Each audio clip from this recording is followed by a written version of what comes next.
We've got Pete Windle. We've known Pete for many years. It's an honour to have him talk to us. Pete is a managing director at HSBC. He's a distinguished engineer and head of heresy. So without further ado, thank you very much, Pete, for coming and talking to us. Over to you. All right, thanks, Malcolm.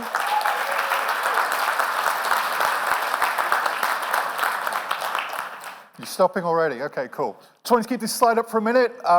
It's quite subtle, rainbow colors. This is Pride Month. I think it's important to take a moment to note that, given the attacks on human rights at the moment. So, yay, right?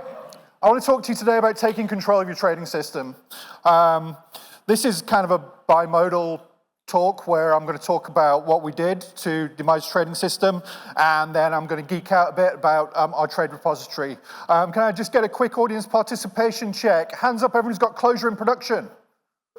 Woo, liking it. Hands up everyone who's got a freaky temporal database in production.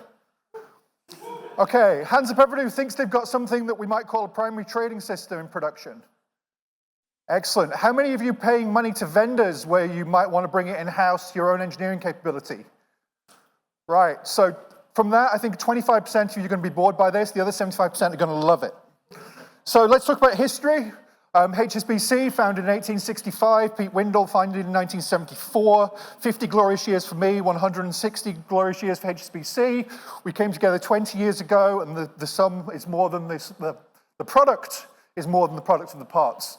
I want to talk to you a little bit about what we've been doing for the past 10 years in global FX.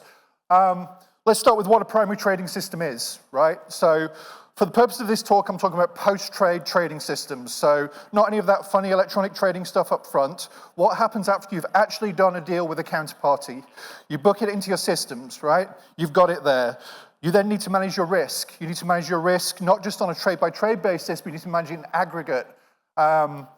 You need to generate numbers at the end of the day. I'm not going to talk about market data, apologies to Charlie, but you need to get your end-of-day risk and P&L right. And then, usually in a primary trading system, we found there's a bunch of reference data management, there's a bunch of system integrations, things like that, right? So, I feel like I've missed a slide here, but hey. In 2003, we decided to invest seriously in global markets. Until then, HSBC had largely been a player only because of historic acquisitions. We decided to globalize. We went out to market. We hired new trading heads from other organizations, people who came in with a view to globalize what was originally localized businesses, and they went, oh. As the head of a trading desk, I can't actually see my risk across my global desk. I've got to go and look in 3, 4, 5, 6 local systems. And there were gaps, there were things it wouldn't do, right? I worked in FX options initially in my career for 10 years. There were products that weren't supported in the old systems. There were things that were very difficult to do. We went out and we plugged those gaps. We went to market and we bought vendors. Many of the vendors that appeared on Charlie's slides earlier, we bought instances of those. We picked the best one that was right for our product set.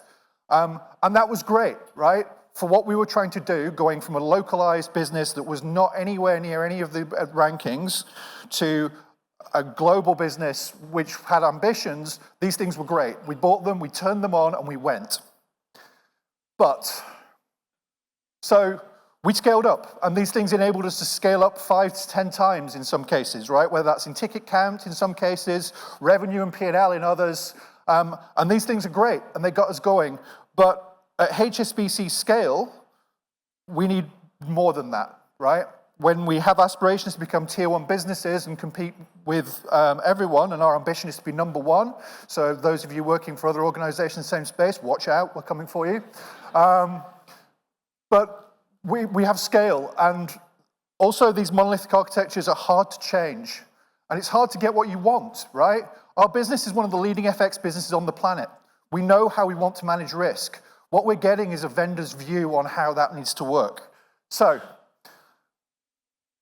River, what's that? So in 2014, we went to the board, or rather the head of FX at the time went to the board with a proposition. We're going to invest a substantial sum of money into FX and we're going to make a ton of money, right? We're going to improve the proposition for our clients. We're going to improve the ways we manage risk. We'll improve everything. And so we had a choice here, right? We could either take our existing vendor systems, which were already stretching, where we already had some production problems that we didn't really know how to fix, or we could leap out and we could start a new build alternative. So if we'd chosen the vendor thing, I probably wouldn't be talking to you now because it wouldn't be that interesting. But why did we take the risk, right? Because betting your entire operation on a team ab initio creating something from scratch is scary, right? So we had a credible IT team. We'd had successes, right? I talked about FX options. We'd done a bunch of work to externalize. We had problems with the vendor that we just couldn't get past, right? Aside from the cost and risk of upgrades, the cadence of updates. I mean, it's worth talking. I was going to put a cadence slide in, but I didn't, right? Our average developer is releasing code to production on this system twice a week, right? And we have over 100 developers. With the vendor systems, you know, you're lucky if you take a patch once a month, right? So our ability to move, to change with the business has been substantially improved. Scaling issues, I'll talk a little bit about that in the future. All this stuff. I guess the other thing is op resilience through transparency. So this has to work, right? FX is one of the biggest parts of the HSBC value proposition. We're a bank about international trade. Guess what you have to do with international trade? You have to swap one set of money for another set of money, right? What we hated was that we would be in the depths of a production problem and we would be on a call with a vendor, and the problem would be in a black box that we can't see inside, that we don't know what it's doing, right? We can see it's hitting the database, we can see we've got lots of things going through, but we didn't know. And so for us, operational resilience through transparency means we can find the line of code that's got the problem, right? And we can fix it. And finally, I guess, if not now, then when? This was the earliest whiteboard picture I could find, unfortunately. It's from 2017. River. So real-time integrated viewers, engines, and risks. This is a backronym. We found it very hard to get the business to give the system a name, so we called it STARS, Strategic Trade and Risk System, I think. And they hated it so much, they stepped up to the oche, and we have River. It's great. So we have a single global instance, but obviously single global instances are too big to fail. Also very, very hard to work with. So we decompose into decoupled services. And those services are generally quite independent with interfaces between them. But the services themselves are composed of many microservices. So this is a shot of our production support tooling on Sunday. Don't worry about the red bits. They're probably just complaining that there's a lack of market data or whatever coming in. 5,951 cooperating processes going into this particular FX trading system. And then there's this diagram, which is very, very hard to parse and probably has cycles in it. But I want to talk about something slightly simpler.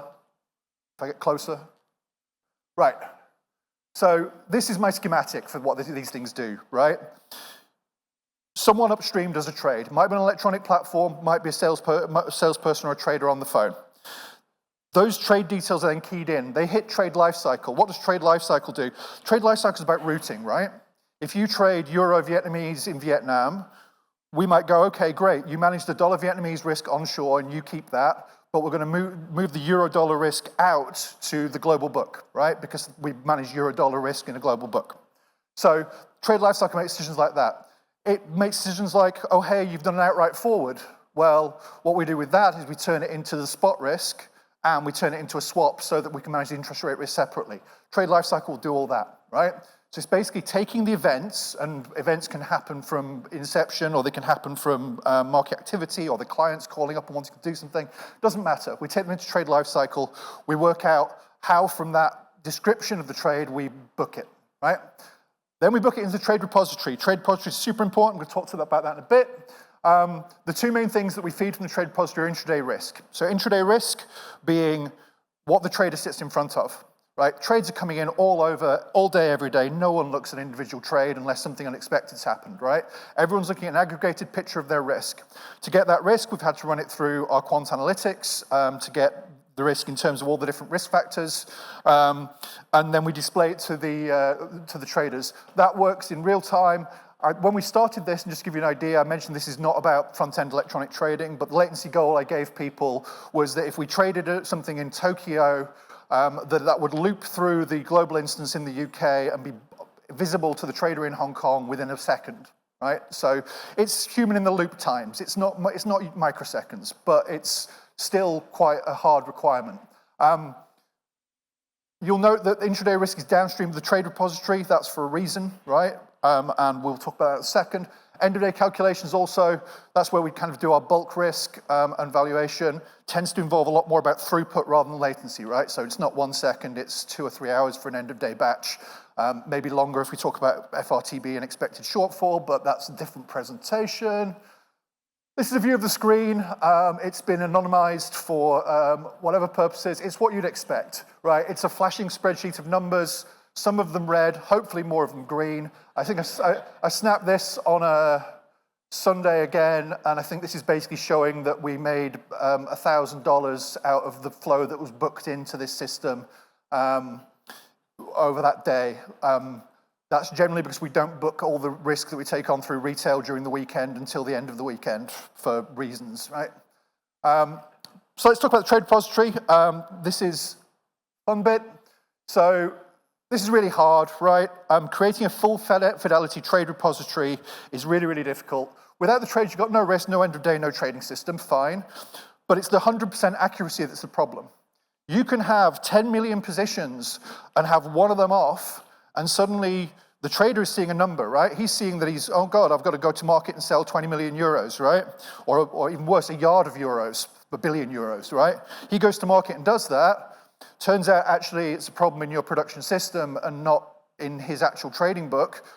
The market's moved since then, you've lost a ton of money, right? You have to be managing risk you have. So 100% accuracy is table stakes, which makes it really, really hard, right? Anyway, the trade repository is called RODS, Real-Time Operational Data Store, which has kind of got a Rivery theme, right?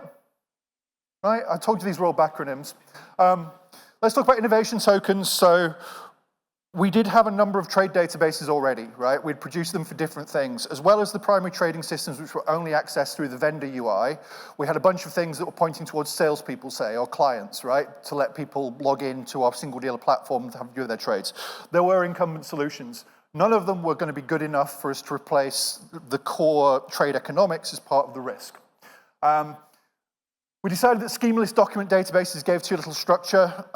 This was also 2013, 2014 when we were thinking about this. Some of the schemaless document stores you're thinking of didn't have a particularly good reputation for stability or holding onto your data.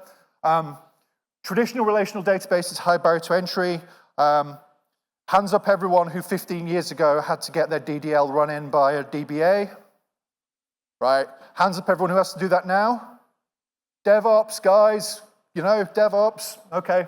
But in the end, we decided to trial Datomic from Cognitect. I've been reading all the blogs. I've been talking to the guys, and it seemed to be a really good fit for what we wanted to do. In terms of the design, we did hedge slightly. So we did, and we still do, use an Oracle rack for the actual storage. So Datomic basically wants a KV store, right? There are a bunch of really, really great options that it offers. We went for Oracle rack because we understood it, the bank understood it, and we could get our DR and HRA approved more easily by using it. And actually, to be honest, it's been pretty rock solid. So happy days. Innovation tokens. So as well as Datomic, we took the plunge on Clojure. We'd had experience in using Clojure for small tools. We'd never had experience at this size. We thought for data manipulation and the more natural use of the Datomic API, it was a really good idea. But we hedged, right? We very carefully drew an API boundary around RODS. No one interacts with RODS and understands that it's got Clojure and Datomic underneath it. From their point of view, they're making HTTP API calls using some fairly well understood queries and getting back responses in terms of what they need to talk about, right? So for the quants, it's some sort of quant ML. For the sales front ends, it's some sort of condensation. Why Datomic? Lots of things on this slide, but I can boil it down to the idea of having the permanent transaction log is a game changer, right? And you can do this in a bunch of different ways. You know, we can do this with Kafka, whatever, but The great thing about Datomic is, once we've got transaction in that database, it's sequenced, right? We know where in the time flow it is. If downstream services need to restart, then they just need to go back and ask for their filter from a given point in time, and then we will cheerfully replay the transaction log to the end, and then move them transparently over to the live stream of transactions. So from that point of view, it's amazing. Full audit history is available for everything by default. No one needs to code that. That's important. We once fielded an audit question from someone and discovered that our vendor system was not auditing changes to the economics of a certain sort of flexible product because they just missed it, right? That can't happen with Datomic. By the way, there wasn't an audit issue because we could go back through confirms and everything to see that we'd not modified the trade, etc.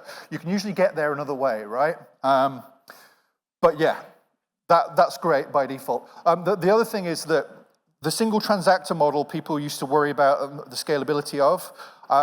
From our point of view, it's great because it coalesces multiple business transactions into a single Oracle transaction, which actually improves throughput, right? I imagine that if we'd built this by hand and wanted to take our full flow, we'd have wound up building something which did something similar. So this gives you an idea of the scale of business. We're millions of events a day. We've got millions of open positions. We're operating across multiple businesses now. We started with FX options. We moved to FX cash. And we've absorbed other things that are under the governance of the FX and EM business along the way. Want to talk about some patterns that we've used to manage this. So this is a boring Strangler Pattern talk, right? You might think, oh, well, great. Well, we'll start with trade lifecycle, and then we'll move on to the trade repository, and then we'll move. That will not work, right? Because 100% fidelity for the use case at hand is table stakes, if you try and do the whole world at once in a kind of depth-ways way, it won't work. So we broke off small use cases, right? We found a friendly forwards trader in the US because the US instance of the system we were replacing was the first thing we wanted to do. And we used his personal book as the starting point, right? We made sure that we had all the trades in there right. We made sure that he was happy to run his risk side by side. We striped essentially use case one, that guy, that book, all the way through the system, all the risk. And then we built out from there. And that was super helpful. Okay, what's not super helpful?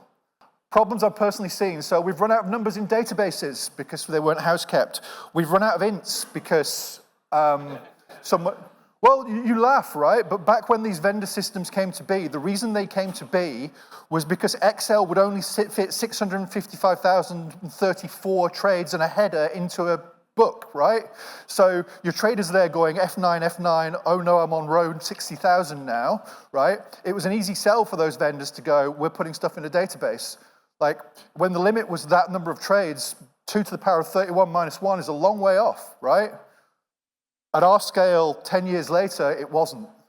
And they're downstream fixed with files, so people who go, oh yeah, well your trade IDs are 8 digits, aren't they? No, not for long, right? I've seen production issues with all of these things. So we use longs. We had the inspiration to run trade IDs backwards. We've gone from these 9s to these 9s. I think we've got 2 million years to run before the system collapses. Eric, are you in? Yeah. Eric sent me a spreadsheet where the guys assume a 10% growth in trade volume over the next thing, and they think it's going to run 100 years, but at that point, we're basically doing an FX trade for every man, woman, and child on the planet every day, so I'm unconvinced that's going to happen in future. We'll see. I suspect it'll be more of an S-curve, right? Also, we pre-aggregate a lot of things up front, right? So I talked a bit about the retail trades. We might do a bunch of different, you go to Paris and buy some of your credit card. We might do a bunch of those and aggregate them up into a single risk transfer, right? That happens in this system. Obviously, in the electronic trading system, we already know about it and have built a position and hedged it. But quick question, audience participation. I feel like I've ranted long enough.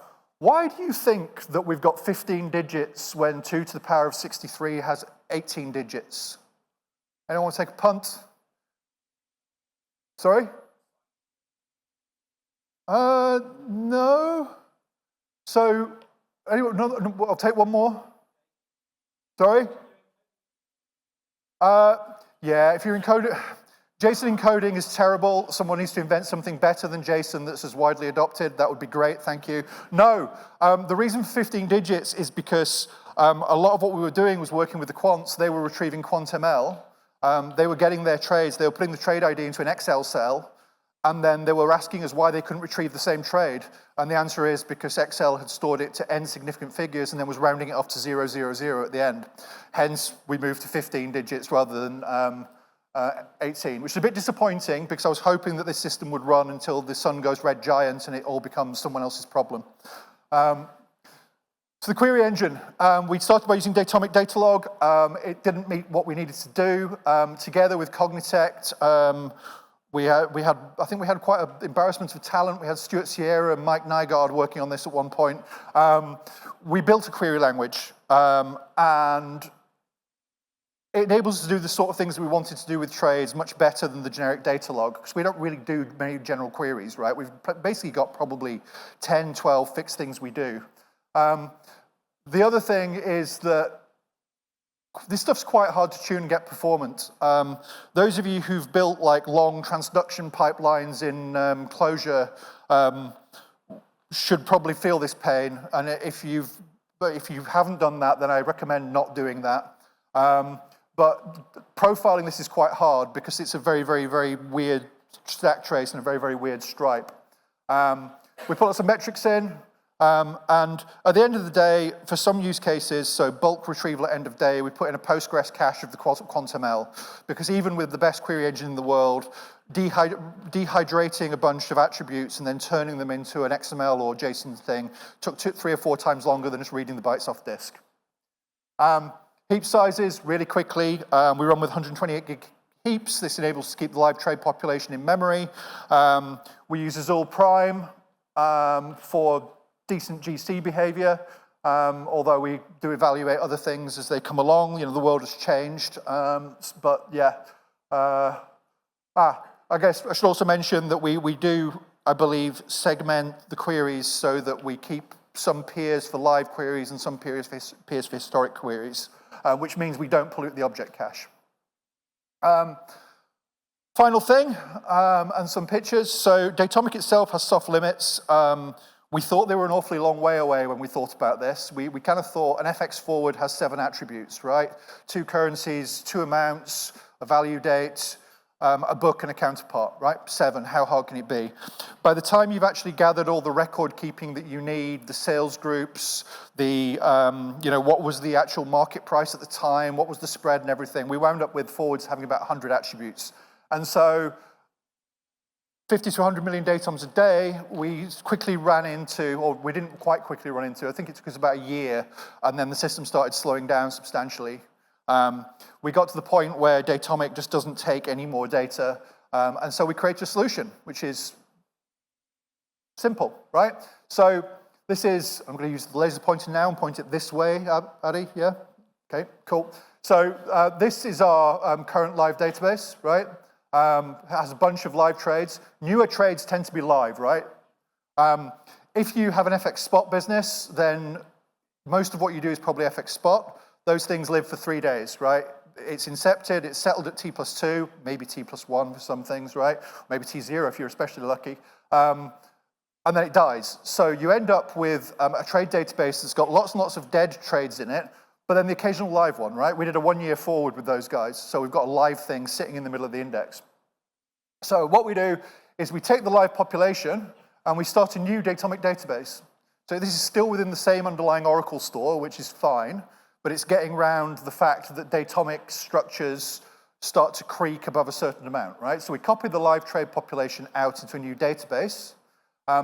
Those of you who are watching really carefully will have noticed that I missed one. That's fine, because obviously we have a full live reconciliation process that works here to make sure that A and B are absolutely in line. That's a key control thing. Obviously, the world is going on, right? We're doing this intra-week. We don't do things at the end of week generally, right? End of week, Saturday, Sunday releases for us are a bad smell, right? We generally are trying to do things live and intra-week. So at this point, all the new information that's coming in is being replicated in both databases to keep them in check. Once we're signed off, once we're ready to go, bang, we draw a line, right? The line is a Datomic T. Any queries that come in before that Datomic T from now on will be served out of this database, right? Any queries for live or after that Datomic T will be served out of the new database. And only new data is going in to the, the only place new data is going in is into the new database. So, I guess we have time shards. Essentially, we are sharded all the way back to, I think, 2018 when we did the great reseed. And you can basically query for the trade population at any point in that time and get an accurate representation of what someone would have got on that day. That kind of thing's really, really useful, right? Because fundamentally, we do have to face a number of queries for what happened on that day, you can imagine. Okay, the end. So what we're going to take from this, HSBC, we run our own primary trading system. Why do we do this? Because we've customized it to our business to better serve the customers, right? And so that we can effectively manage our risk. We split the problem into multiple pieces with 5,000 plus. Maybe people would argue too many pieces. But we have clear responsibilities between them. And that let us scale the team, right? That let us get the number of people around this that we needed to land something as big as a vendor trading system rebuild. And finally, you know, the patterns I talked about with respect to Datomic, actually we found Datomic to be a very, very solid piece of kit, right? It does exactly what we want. The time sharding is slightly inconvenient. If that was automatic, that would be great. But it's been great for us. It's been an accelerator. Everything you do, right? Everything you do is going to have some rough edges. Everything you're going to do at one point is going to be about compensating for those rough edges. And that's engineering, yeah? Cool. I am now happy to take questions. I would like to thank the teams involved globally, especially the people who were in Sterling and then the people in Guangzhou for their work on rods. Cool.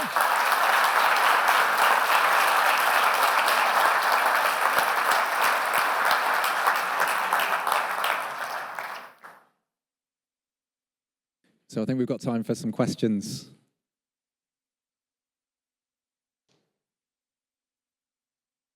Can I start with a simple one? Why do you do the trade IDs going descending? I missed that. Right. So if you start from 0, someone is going to assume that that's a fixed size 12-character field, and then when you hit 13 characters, they are going to explode, right? This will happen, right? Now, maybe I'm looking backwards at how we used to do things and assuming that the same problems will happen in the future. The reason I'm doing that is so that we don't have the same problems in the future. So that's why I don't start from 0. Why not from 1, 0? Because then we're counting up, right? And that would be much easier. So there is a complicated technical answer involving indexes that I'm not sure I ever bought into. For me, having a common prefix of 99999 means if people give us a short ID, we can always look it up because we know that the other n characters are 999. It's just easy as that. If we try to assume that it was started with 1, 0, well, what happens when we suddenly flip to 1, 1? Which will happen in 20 years or so. Hello. Hi.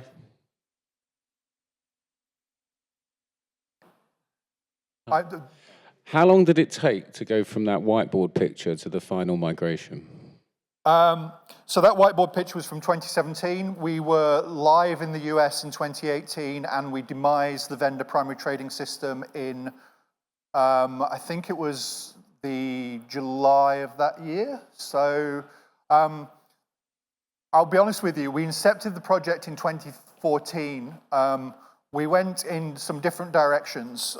We started coloring in the world from FX options, but actually that was the wrong choice. We should have started from FX cash. Someone talked about business priorities earlier. We were going that way, and then we went, actually, hang on, the prize is over here, right? And so, and also spinning up a team is hard, right? So 2014, we got approval for the funding mid-year. We had 160 open roles in the UK at that point. Most of what I did in 2014 was not ideation and architecture. I should mention I've swung between the management and the engineering and the architecture pendulum so hard I don't even know what day it is or what year it is, right? But at that time, spinning up a team that could do things was kind of the main thing, scaling out, starting to do things. We had a bunch of different things going on in parallel as well. So yeah, I think we really started putting the pedal to the metal probably 2016, and then we demised one in 2018. We demised another one in 2020. It took longer because it had more stuff in it. And then we were all done by 2021. So we had 3 local instances of the vendor software that we had to unroot. It's worth noting that it wasn't just a tech re-rub as well, right? We were pushing through a globally consistent operating model. And business change is hard. Hi, Peter. Thanks for the talk. Really interesting. You mentioned that at the start of the process, you found barriers to entry for RDMS too high. But as your talk kind of evolved, you talked about Postgres caching, your use of Oracle, et cetera, et cetera. I was just wondering what your kind of view is on, for a system that big and complex, on the use of RDMS versus other types of databases and data stores. Thanks. So, I mean, as I pointed out, Datomic was always sitting on top of Oracle, right? That was always our backing KV store. And we started with that. But we didn't have a problem with the DDL because actually, if you look at the structure of the tables in Oracle, it's just one KV table defined by Datomic, right? So there was no need for any schema migration or anything, which was hitting the pain points that I mentioned. When I move forward to the present day and the Postgres caches, DevOps, we've taken control of our infrastructure. We own it, we run it, obviously under control, right? Everything's under change control, everything's done through change control, but it's not gated on another team now. It's not, all that impedance is gone. So yeah, so that's why we've swung more towards doing more and more Postgres, I think, over time. But the core transaction pipeline is still on Oracle Rack. I think moving off Postgres for moving to Postgres for secondary stores is a much easier sell than moving to Postgres for primary stores. We do have some cases where we're using Postgres as primary store, but you know, you have to really think about where you need 100% guaranteed HA and DR, and where actually, you know, if this goes down, we can recreate it in an hour from the actual system of record. So that kind of thing. One more at the back, maybe? Yeah, just one more. Hi. So if you were to build rods again, would you still use Datomic and build your own custom query engine, or would you use something else? So it's a very good question. My entire career has been walking the path between being boring and being a heretic, to take Mal's very, very appropriate thing. Obviously, Datomic and Clojure have been a bit of an offbeat thing. I would probably be looking around and looking at the marketplace again and seeing what there is.